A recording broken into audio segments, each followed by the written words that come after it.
Good morning everyone. Plasma science academy की online classes में आपका स्वागत है।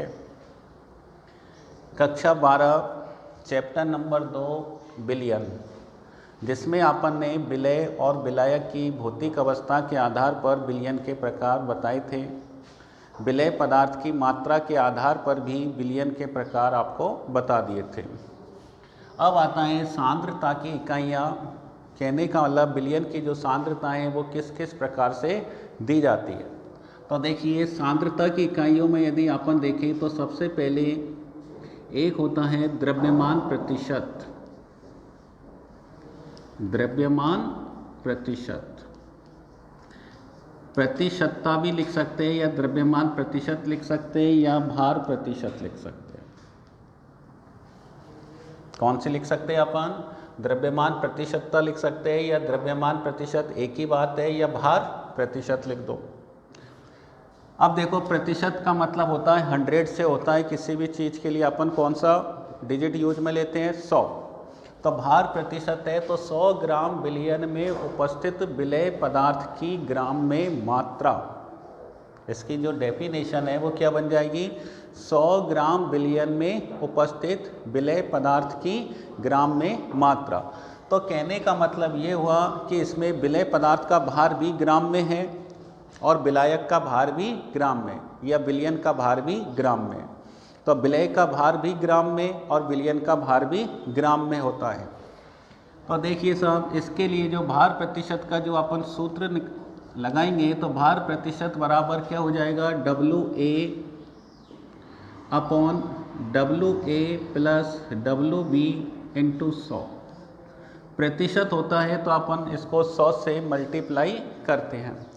WA का मतलब है विलय का भार और WB का मतलब है विलायक का भार। विलय सॉल्यूबल और विलायक सॉल्वेंट। अब देखो इधर, विलय का भार और विलायक का भार दोनों को जोड़ देते हैं तो क्या बन जाता है? विलयन का भार। हिंदी में अपन लिखे तो विलय की ग्राम में मात्रा भी लिख सकते हैं, विलय की ग्राम में मात्रा, विलय की ग्राम में मात्रा, या विलय का भार भी लिख सकते हैं। और यहाँ पर अपन लिख देंगे विलयन का भार। विलयन का भार यहाँ अपन ने ग्राम में लिया है तो ये भी किस में लेंगे अपन? ग्राम में। किस में लेंगे? ग्राम में, इंटू 100। तो विलय का भार अपॉन विलयन का भार गुणा 100। विलयन का भार कैसे निकालते हैं? WA plus WB। तो ध्यान रखना, WA कौन हो गया? विलय का भार। यहाँ लिख देता हूँ WA। और विलयन का भार क्या हो गया? WA plus WB। ठीक है। अगर माना अपन को विलायक का भार निकालना है, किसका भार निकालना है? विलायक का भार। विलायक का भार देखो, जब WA अपन ने विलय का भार माना है तो विलायक का भार क्या हो गया? WB। अगर सोचो अपन को विलायक का भार निकालना है तो अपन क्या करेंगे? विलयन के भार में से, किसके भार में से? विलयन का भार माइनस विलय का भार। विलय का भार। जैसे माना अपन ने 10 ग्राम चीनी को 70 ग्राम पानी में घोल दिया, 10 ग्राम शक्कर को 70 ग्राम पानी में घोल दिया, तो बताओ टोटल विलयन का भार कितना हो जाएगा? 80 ग्राम। ठीक है। तो माना एक पानी है और उस पानी के अंदर शक्कर घुली हुई है जिसका भार 80 ग्राम है। कितना ग्राम है? 80। और माना उसमें शक्कर 5 ग्राम है, तो बताओ पानी कितना होगा? 75। तो 80 में से हम 5 को माइनस कर देंगे। तो विलायक का भार निकालना हो तो विलयन का भार माइनस विलय का भार। ठीक है। अब ये हो गया, तो विलायक का भार कैसे निकालेंगे? विलयन का भार माइनस विलय का भार।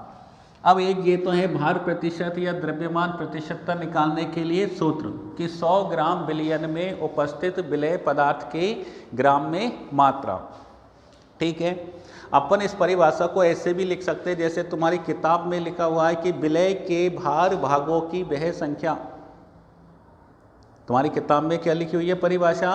विलय पदार्थ के भार भागों की वह संख्या। भार लिख दो चाहे द्रव्यमान लिख दो। तो विलय पदार्थ के द्रव्यमान भागों की संख्या या भार भागों की वह संख्या जो विलयन के 100 ग्राम द्रव्यमान में उपस्थित होती है, जो बिलियन के 100 ग्राम द्रव्यमान में उपस्थित होती है। ठीक है, तो तुम्हें जैसे अच्छा लगे, जैसे तुम्हें आसानी से याद हो जाए वैसे याद कर लेना। ठीक है, तो 100 ग्राम बिलियन में उपस्थित विलय पदार्थ की ग्राम में मात्रा भार प्रतिशत कहलाती है। अब देखो इधर कई बार क्या होता है कि बिलियन के अंदर जो विलय पदार्थ होता है वो बहुत ही कम मात्रा में होता है। जैसे तुमने देखा होगा कि आज जो नलों का पानी आता है उसमें क्लोरीन गैस मिला दी जाती है, या तुमने देखा होगा कि पानी के अंदर मच्छरों को मारने के लिए कीटाणुनाशक या सोडियम हाइपोक्लोराइड का उपयोग किया जाता है, लेकिन वो बहुत कम मात्रा में किया जाता है, बहुत कम मात्रा में किया जाता है। ठीक है ना। तो देखिए जिनका तो देखो जब विलयन अत्यंत तनु होता है तो अपन भार प्रतिशत की जगह अपन ppm में सांद्रता ज्ञात करते हैं। किसमें? ppm। p से बनता है पार्ट पर मिलियन। इसका फुल नेम क्या है? पार्ट पर मिलियन। 1 मिलियन में 10 लाख होते हैं, 10 की घात 6। 10 की घात 6 का मतलब कितना होता है? 10 लाख। ठीक है, तो पार्ट पर मिलियन मतलब 10 लाख में हिस्सा। यहाँ तो 100 में हिस्सा था, कितना? यहाँ 10 लाख में हिस्सा होता है। अगर माना अपन ppm में निकालेंगे तो वही विलय पदार्थ की ग्राम में मात्रा अपॉन बिलियन का भार, सूत्र वही है WA प्लस WV इंटू 100 की जगह क्या लिख देंगे अपन? 10 की घात 6 से गुणा कर देंगे। अब कई बार हजार में निकालना हो प्रति हजार में तो 10 की घात 3 से या 1000 से गुणा कर दो। प्रतिशत में निकालना होता है तो 100 से, प्रति हजार में निकालना होता है तो 1000 से, प्रति लाख में निकालना होता है तो 1 लाख से, और मिलियन में निकालना होता है तो 10 की घात 6 से, और बिलियन में निकालना होता है PPB। बिलियन और भी ज़्यादा तनु हो तो इसका नाम होता है पार्ट पर बी से बनता है बिलियन। तो बिलियन का सूत्र हो जाएगा WA upon WA plus WB into 10 की पावर 9। अब लगा लो 10 की घात 6 कितनी हो गई? 10 लाख। कितनी जीरो ज़्यादा है? 3। तो 10 लाख के बाद क्या आता है? 1 करोड़। 1 करोड़ के बाद 10 करोड़, और 10 करोड़ के बाद 1 अरब। ये 1 अरब में हिस्सा होता है, 1 अरब में हिस्सा होता है। तो देखो हमारे शरीर के अंदर जो DDT की मात्रा होती है वो ppm में पाई जाती है। कितनी पाई जाती है? ppm में। तो ये है द्रव्यमान प्रतिशत। ठीक है, तो द्रव्यमान प्रतिशत की परिभाषा क्या हो गई? 100 ग्राम बिलियन में उपस्थित विलय पदार्थ की ग्राम में मात्रा द्रव्यमान प्रतिशत या भार प्रतिशत कहलाती है। ठीक है, बिलियन का भार दे रखा हो, विलय का भार दे रखा हो तो बिलियन के भार में से विलय के भार को घटा देंगे तो विलायक का भार आ जाता है। ppm में पूछे सांद्रता तो ये फॉर्मूला लगाएंगे, ppb में पूछे तो ये वाला फॉर्मूला लगाएंगे। ठीक है, इसके बाद में द्रव्यमान प्रतिशत के बाद में नंबर 2 आता है आयतन, आयतन प्रतिशत या आयतन प्रतिशत। आयतन प्रतिशत या प्रतिशतता लगा सकते हैं। ये W/W था। किसमें था? W/W, और ये था B/B प्रतिशत। यहाँ पर W/W का मतलब है विलय पदार्थ की मात्रा भी भार में आएगी, भार मतलब ग्राम किलोग्राम, और यहाँ पर बिलियन की मात्रा भी किस में आएगी? ग्राम और किलोग्राम। यह V का मतलब होता है वॉल्यूम, और यहाँ पर भी V का मतलब होता है वॉल्यूम। शुरू में जो B या W होता है वो विलय को दर्शाएगा। तो बताओ यहाँ पर बिलियन का आयतन आएगा, बिलियन की मात्रा किस में आएगी? आयतन में, और आयतन की सबसे छोटी इकाई किस में लेंगे अपन? ml में। ठीक है, तो यहाँ ml में लेंगे, यहाँ ग्राम में लेते थे, यहाँ ml में। कैलकुलेशन में ग्राम और ml बराबर मानते हैं, 1 ग्राम बराबर 1 ml। लेकिन अगर अपन प्रैक्टिकली देखें तो 1 ग्राम और 1 ml में अंतर होता है, ग्राम बड़ा होता है थोड़ा सा। यहाँ V विलयन का आयतन है। तो जहाँ अपन ने मात्रा ग्राम में ली थी वहाँ मात्रा किस में लेंगे? आयतन में। जहाँ फॉर्मूला अपन ने WA लिखा तो वहाँ लिख देंगे VA। क्या लिख देंगे? V। विलय का आयतन बटे विलयन का आयतन इंटू 100, क्योंकि प्रतिशत लगा हुआ है तो क्या आएगा? 100। यहाँ परिभाषा, किताब की परिभाषा क्या थी? विलय के भागों की वह संख्या। तो भार की जगह क्या आ जाएगा? विलय के आयतन भागों की वह संख्या। विलेय पदार्थ के आयतन भागों की वह संख्या। तो यहाँ डेफिनेशन में अपन ने बताया, तुम्हारी किताब की डेफिनेशन क्या थी, किसी विलेय पदार्थ के भार, भार कह दो चाहे द्रव्यमान, तो किसी विलेय पदार्थ के भार भागों की वह संख्या। तो भार भागों की जगह आएगी आयतन भागों की वह संख्या। उसमें था बिलियन के 100 ग्राम भार में उपस्थित होती है, यहाँ लिखेंगे बिलियन के 100 ml आयतन में उपस्थित होती है। ग्राम की जगह क्या लिख देंगे, ml, और भार की जगह क्या लिख देंगे, आयतन, और डेफिनेशन डिट्टो की डिट्टो होगी। तो बताओ इसकी परिभाषा क्या बन जाएगी, किसी विलेय पदार्थ के आयतन भागों की वह संख्या जो बिलियन के 100 ml आयतन भागों में उपस्थित होती है।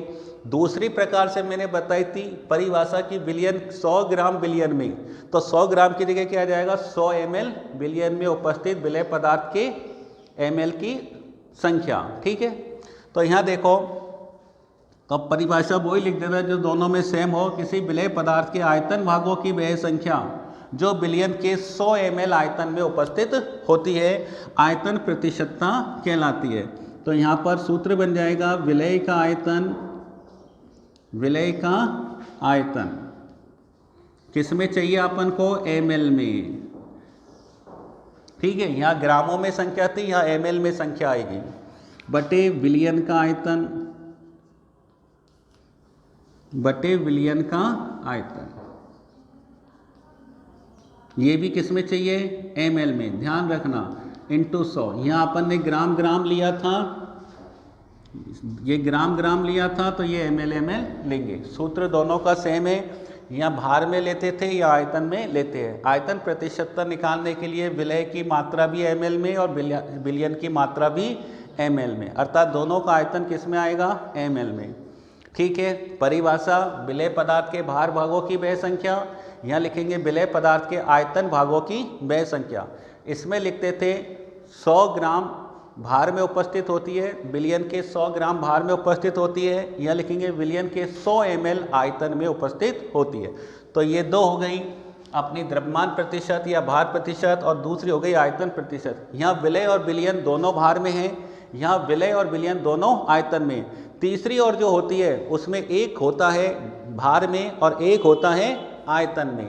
तो तीसरा जो है वो है भार आयतन या द्रव्यमान आयतन, भार आयतन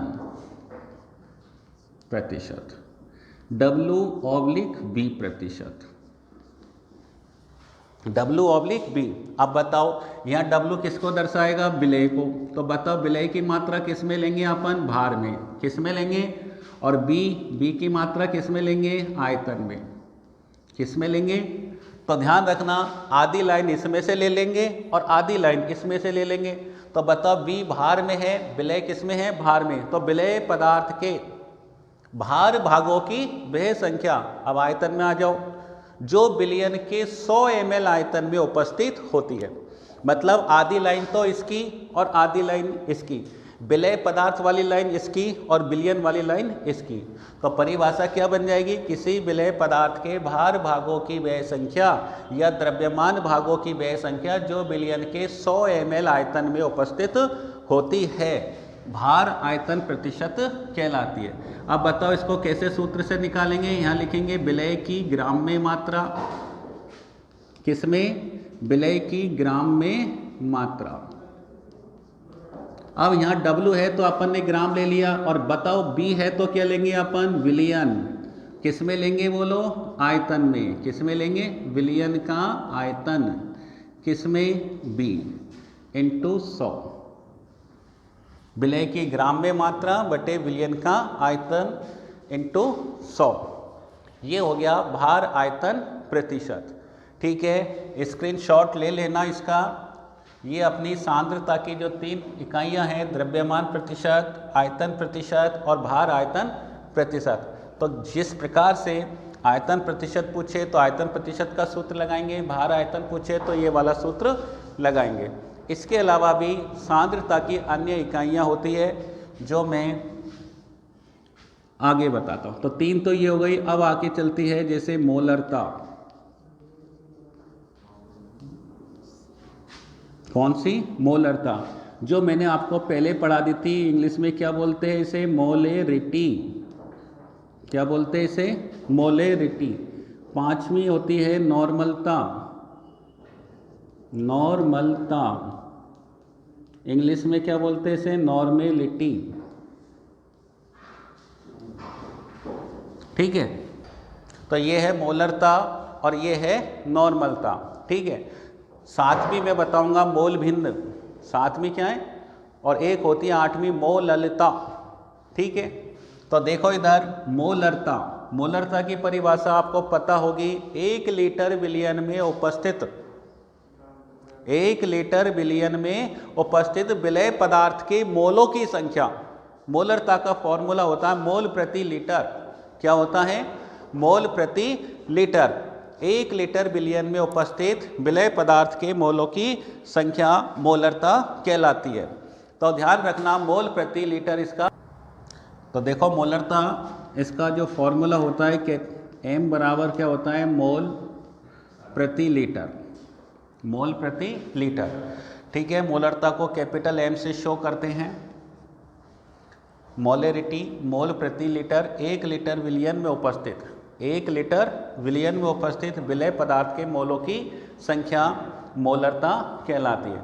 अब देखो मोलरता निकालेंगे, मोल प्रति लीटर। अब मोल का सूत्र क्या होता है बताओ, मोल कैसे निकालेंगे, विलय पदार्थ की ग्राम में मात्रा बटे अणुभार। विलय पदार्थ की ग्राम में मात्रा बटे अणुभार। तो देखो इधर अपन ये जो मोल निकालते हैं वो विलय का निकालते हैं, तो विलय की ग्राम में मात्रा, किसमें, ग्राम में मात्रा बटे, ग्राम में मात्रा को अपन ने चलो स्मॉल w से शो कर दिया। किससे शो कर दिया, स्मॉल w से। तो विलय की ग्राम में मात्रा बटे विलय का अणुभार, विलय का अणुभार। अणुभार को अपन ने कैपिटल M से शो कर दिया, मोलेकुलर वेट। अणुभार को क्या बोलते हैं, मोलेकुलर वेट। अब बताओ लीटर, लीटर क्या है, विलियन का आयतन, विलियन का आयतन, विलियन का आयतन। तो यहाँ देखो विलियन का आयतन, इसको अपन किससे दर्शाएंगे, V से। तो यहाँ देखो, यहाँ किस में दे रखा है, लीटर में। अगर मैं लीटर की जगह अगर मैं आयतन किस में लूँ, ml में लूँ, किस में लो, ml में, तो बताओ ऊपर किससे गुणा होगा, ये 1000 से गुणा होगा। और ये जो फॉर्मूला अपना बना है वो किसका फॉर्मूला बन गया, मोलरता का फॉर्मूला बन गया। तो मोलरता का फॉर्मूला हो गया विलय पदार्थ की ग्राम में मात्रा W इंटू 1000 अपॉन विलय का अणुभार कैपिटल M इंटू विलियन का आयतन। विलियन के आयतन को किससे शो करते हैं, V से। किससे शो करते हैं, V से। ये लीटर में है, इसलिए ध्यान रखना लीटर को ml में चेंज करोगे तो 1000 का भाग लगेगा, और 1000 का भाग लगेगा तो वो ऊपर चला जाएगा, इसलिए 1000 मैंने कहाँ लगा दिए, ऊपर। तो ये है मोलरता। दूसरी बात आप यहाँ देखो, ये विलियन का आयतन है, आयतन को किससे शो करते हैं, B से। तो आयतन कहाँ पर है, नीचे। अब सवाल आता है कई बार कि मोलरता और मोललता, मोलरता और मोललता में से, मोलरता और मोललता में से किस पर ताप का प्रभाव पड़ता है। तो यहाँ देखो, यहाँ मोलरता है और ये आयतन है, ताप बढ़ाने पर आयतन में क्या हो जाती है, वृद्धि। तो किसी भी चीज़ का ध्यान रखना, मैक्सिमम जो चीज़ें होती है ताप बढ़ाने पर आयतन में क्या होती है, वृद्धि होती है। लोहे को भी यदि आप गर्म करोगे तो लोहा भी पिघल जाता है, लोहा भी पिघल जाता है, ठीक है ना। तो मैक्सिमम जो भी चीज़ें होती है, लोहा है, कुछ किसी भी चीज़ को देख लो, गर्म करने पर वो पिघल जाती है और पिघलने पर आयतन में वृद्धि हो जाती है। और जब बताओ ये और ये ऊपर है और ये नीचे है, जो एक ऊपर और एक नीचे है तो इसका मतलब है वो व्युत्क्रमानुपाती है। क्या है, व्युत्क्रमानुपाती। तो ध्यान रखना, नीचे वाली चीज़ बढ़ेगी तो ऊपर वाली चीज़ घटेगी। तो आयतन में वृद्धि होती है ताप बढ़ाने पर, तो मोलरता में क्या हो जाएगी, कमी। तो ताप बढ़ाने पर मोलरता में कमी हो जाती है। और मोललता जो है, जो अपन आगे पढ़ेंगे अभी, मोललता पर ताप का प्रभाव नहीं पड़ता है, क्योंकि मोललता में विलय पदार्थ की मात्रा भी ग्राम में ली जाती है और विलयन का भार भी ग्राम में ही होता है, इसलिए उस पर ताप का प्रभाव नहीं पड़ता। अर्थात ताप बढ़ाने पर या घटाने पर वस्तु के वजन में कमी, ना तो कमी होती है ना वृद्धि होती है। आयतन बढ़ जाता है, आयतन घट सकता है, लेकिन वजन उतना का उतना ही रहता है, ठीक है ना। अब आता है अपना नॉर्मलता, तो दोनों में कोई अंतर नहीं है। ये जो फॉर्मूला है वो मोलरता का है, सेम डिटो का डिटो ऐसा कैसा आएगा, एक शब्द का अंतर है, डेफिनेशन में भी एक शब्द का अंतर है। नॉर्मलता का मतलब क्या होता है, यहाँ मैं ऊपर लिख देता हूँ, यहाँ मोलरता को कैपिटल एम से शो करा तो मैं नॉर्मलता को कैपिटल एन से शो कर रहा हूँ। मोलरता बराबर होता है मोल प्रति लीटर, तो नॉर्मलता बराबर क्या होता है बताओ, ग्राम तुल्यांक प्रति लीटर होता है, ग्राम तुल्यांक प्रति लीटर, ये इसकी इकाई होती है। परिभाषा यहाँ पर मोल प्रति लीटर की थी, 1 लीटर बिलियन में उपस्थित विलय पदार्थ के ग्राम मोलों की संख्या। यहाँ परिभाषा लिखेंगे 1 लीटर बिलियन में उपस्थित विलय पदार्थ के ग्राम तुल्यांकों की संख्या नॉर्मलता कहलाती है। तो ग्राम मोलों की संख्या मोलरता कहलाती है और ग्राम तुल्यांकों की संख्या नॉर्मलता कहलाती है। तो बताइए नॉर्मलता का जो फॉर्मूला है वो लग जाएगा वही विलय की ग्राम में मात्रा, क्योंकि ग्राम तुल्यांक कैसे निकालते हैं, विलय की ग्राम में मात्रा बटे विलय का अणुभार।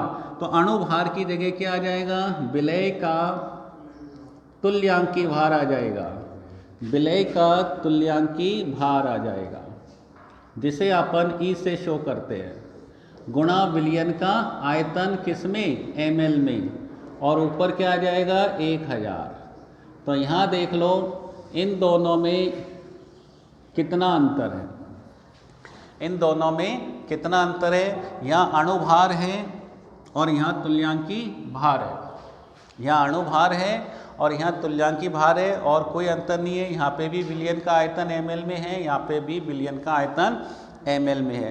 परिभाषा भी सेम है, ज़्यादा अंतर नहीं है। 1 लीटर बिलियन में उपस्थित विलय पदार्थ के ग्राम मोलों की संख्या मोलरता और ग्राम तुल्यांकों की संख्या नॉर्मलता कहलाती है, ठीक है। अब बात आती है कि जैसे तुल्यांकी भार ज़्यादातर अम्ल और क्षार के लिए पूछा जाता है, किसके लिए पूछा जाता है, अम्ल और क्षार के लिए पूछा जाता है।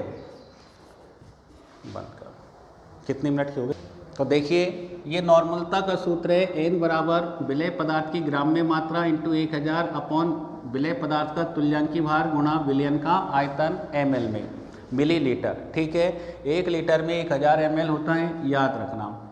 अब देखो अपन यदि अपन किसी अम्ल या किसी क्षार का तुल्यांकी भार निकालेंगे तो कैसे निकालेंगे वो देख लो, ठीक है। वैसे तो मैं बता देता हूँ जो सबसे ज़्यादा नॉर्मल फार्मूला है अम्ल और क्षार के लिए तुल्यांकी भार ज्ञात करने का, वो ये है E बराबर तुल्यांकी भार, इक्वावेलेंट वेट, इंग्लिश में इसका फुल नेम होता है इक्वावेलेंट वेट, तुल्यांकी भार। कैसे निकालते हैं, अणुभार मोलेकुलर वेट में अणुभार को कैपिटल M से शो करते हैं, ठीक है ना। किसके लिए निकाल रहे हैं अपन, अम्ल या क्षार के लिए। अब एक बात मुझे बताओ, अम्ल H आयन देता है या OH आयन, H आयन देता है, अम्ल H आयन देता है। तो ध्यान रखना जितने वो H आयन देता है उसका भाग लगा देंगे, और क्षार है तो क्षार OH आयन देता है तो उसका भाग लगा देंगे। तो H आयन की संख्या या OH आयन की संख्या तुल्यांकी भार आ जाएगा। अम्ल का तुल्यांकी भार निकालना हो तो अणुभार में किसका भाग लगा दो, H आयन की संख्या का, और क्षार का निकालना हो तो अणुभार में किसका भाग लगा दो, OH आयन की संख्या का। जैसे अपन HCl देखते हैं, HCl क्या है, अम्ल, इसका देखो ये है अम्ल एसिड, इसका देखो मोलेकुलर वेट कितना हुआ, H का कितना होता है 1, क्योंकि H का परमाणु भार एटॉमिक वेट और मोलेकुलर वेट दोनों ही एक होता है। हाइड्रोजन, हाइड्रोजन दुनिया में एक ऐसा तत्व होता है जिसका मोलेकुलर वेट कितना होता है, 1 होता है। कितना होता है, 1, और इसमें न्यूट्रॉन नहीं होता। Cl का कितना होता है 35.5, तो बताओ इसका पूरे का मोलेकुलर वेट कितना आ जाएगा 36.5, कितना आ जाएगा 36.5। अब बोलो इसका तुल्यांकी भार निकालो HCl का, तो बताओ कैसे निकालेंगे, हाँ H आयन की संख्या और निकाल लो। बोलो ये H आयन कितना देगा, 1 H आयन देगा, कितना देगा 1 H आयन। तो बताओ निकालो ई का सूत्र ये रहा, अणुभार है 36.5 बटे एच आयन की संख्या, एच आयन है 1 का भाग लगाएंगे तो कितना आएगा 36.5 आएगा। तो आप ये देखो HCl का मोलेकुलर वेट और इक्वावेलेंट वेट दोनों कैसे होते हैं, समान। अगर अणुभार और तुल्यांकी भार यदि समान है, यदि अणुभार और तुल्यांकी भार समान है तो ध्यान रखना इनकी मोलरता और नॉर्मलता दोनों बराबर आएगी। M और N में जो संबंध आएगा वो कैसा आएगा, बराबर। कैसा आएगा भैया, वो बराबर आएगा, ठीक है ना। क्योंकि अणुभार का भाग देंगे तो भी वही बात और तुल्यांकी भार का भाग देंगे तो भी वही बात। दूसरा अपन ने निकाला H2SO4, कितने एच आयन देगा, 2। H2SO4 का अणुभार निकाल लो, देखो इधर निकालता हूँ H2SO4। बोलो हाइड्रोजन का कितना होता है, 1, संख्या है 2 तो 2 एकम 2। सल्फर का कितना होता है, परमाणु क्रमांक 16, 16 दूनी 32, इसका परमाणु भार 32। ऑक्सीजन का परमाणु क्रमांक 8 होता है तो परमाणु भार कितना होता है, 16, संख्या है 4, 16 चौक 64। जोड़ दो, इसको भी जोड़ लो, H2SO4 बन जाएगा और इसको भी जोड़ लो, 98 बन जाएगा। तो इसका अणुभार कितना होता है, 98।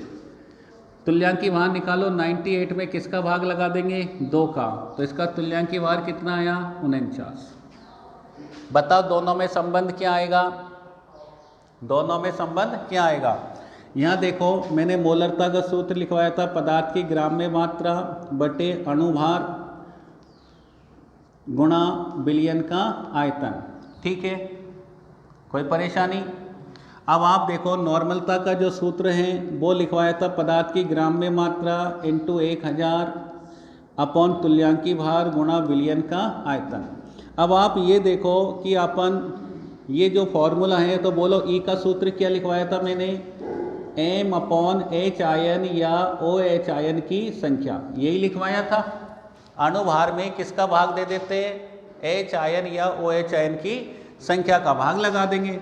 तो यहाँ देखो W इंटू 1000, ई की जगह अपन लिख देते हैं M अपॉन H आयन या OH आयन की संख्या इंटू V। अब आप देखो मोलरता का फॉर्मूला ये है, W into 1000 upon M into B किसके बराबर होता है, मोलरता। W into 1000 upon M into B, बोलो ये किसके बराबर हो जाएगा, बोलो मोलरता के, और ये कहाँ चला जाएगा, ऊपर। तो मोलरता इंटू H आयन या OH आयन की संख्या, ये संबंध आ गया। क्या आ गया, ये आ गया, ठीक है। अब बताओ आ गया ये। अब अपन यहाँ बात करें तो नॉर्मलता बराबर क्या होता है, मोलरता इंटू H आयन या OH आयन की संख्या होती है। तो पहले मोलरता निकाल लेना और उसको H आयन या OH आयन की संख्या से गुणा कर देना। एक साधारण फॉर्मूला और, N इंटू अणुभार बराबर N इंटू तुल्यांकी भार। अगर सवाल ऐसे भी कर सकते, एक ही बात है, मोलरता में अणुभार होता है तो अणुभार से गुणा कर दो, नॉर्मलता में तुल्यांकी भार होता है तो तुल्यांकी भार से गुणा कर दो। अब बोलो अपन H2SO4 के लिए निकाल रहे हैं, तो H2SO4 का अणुभार कितना है, 98। नॉर्मलता गुणा तुल्यांकी भार इसका कितना आया, 49। बोलो कितनी बार कट गया, 2 बार। तो बताओ N बराबर क्या हो जाएगा, 2M। तो इसका सूत्र हो जाएगा N बराबर 2M, और ऐसे लिखना चाहो तो ऐसे लिख लो, M बराबर N/2, M बराबर N/2। तो मोलरता और नॉर्मलता में संबंध निकालना हो तो ऐसे भी निकाल सकते हैं और ऐसे भी निकाल सकते हैं, ठीक है ना, कोई परेशानी। तो देखो मोलरता में अणुभार से गुणा कर दो, नॉर्मलता में तुल्यांकी भार से गुणा कर दो। अणुभार 98 है, तुल्यांकी भार 49 है, 2 बार गया तो 2M हो जाएगा, मोलरता की दुगनी। अब माना अगर अपन और ले तीसरा H3PO4, इसका नाम है फास्फोरिक एसिड। क्या नाम है इसका, फास्फोरिक एसिड। ये 3 H आयन देता है, कितने H आयन देता है, 3। अब बोलो H3PO4 का अणुभार निकालो, बोलो H3PO4 का अणुभार निकालो। अपन यहाँ देख लो H3 PO4 का अणुभार निकालना है तो 3 एकम 3। फास्फोरस का परमाणु क्रमांक 15 होता है तो 15 दूनी 30, तो इसका अणुभार होता है 31। ऑक्सीजन का 16 चौक 64, जोड़ लो H3PO4 का अणुभार आ जाएगा 4 और 1 5 और 3 8, 6 और 3 9, इसका भी अणुभार 98 आया। H2SO4 और H3PO4 का जो अणुभार है कैसा आया, सेम आया। जोड़ने में देख लो गलती तो नहीं है ना, ठीक है, 98 है। तो इसका अणुभार भी कितना आया, 98। तुल्यांकी भार निकालो तो बताओ किसका भाग लगाएंगे, 3 का। तो 3 तिया 9 और 3 दूनी 6 और ठीक है, कितने बच गए, 2 3 छिंग 18 और 3 छिंग 18, ठीक है, ये इसका तुल्यांकी भार आया। अब मुझे ये बताओ संबंध क्या आएगा इसमें, तो संबंध वही है, इस सूत्र से निकाल लो। यहाँ देख लो, यहाँ अगर H आयन की संख्या है तो नॉर्मलता आई 2m के बराबर, और यदि H आयन की संख्या 3 है तो इसको कितनी आ जाएगी, 3m। कितनी आ जाएगी, 3m। ये लो, नॉर्मलता बराबर 3m। भाई निकाल लो, यहाँ देख लो, यहाँ देख लो, यह 98 है, कितना है यहाँ, और इसका तुल्यांकी भार कितना है, कितना है 32.67। तो 32.67 को मैं ऐसे लिख दूँ 98/3, 98/3, इससे ये गया, गुणा कर लो, वज्र गुणा n बराबर 3m। ये लो, क्या अंतर है, ठीक है। तो ध्यान रखना H आयन की संख्या 1 है, या इसी प्रकार क्षार के लिए निकालेंगे, H आयन या OH आयन की संख्या 1 है तो m बराबर n आएगी। H आयन या OH आयन की संख्या 2 है तो n बराबर 2m आएगा। H आयन या OH आयन की संख्या 3 है तो n बराबर 3m आएगा, ठीक है ना, चाहे वो अम्ल हो चाहे वह क्षार हो। तो स्क्रीनशॉट ले लेना, ये हो गया मोलरता और नॉर्मलता में संबंध। आगे कल पढ़ाएंगे, ठीक है ना।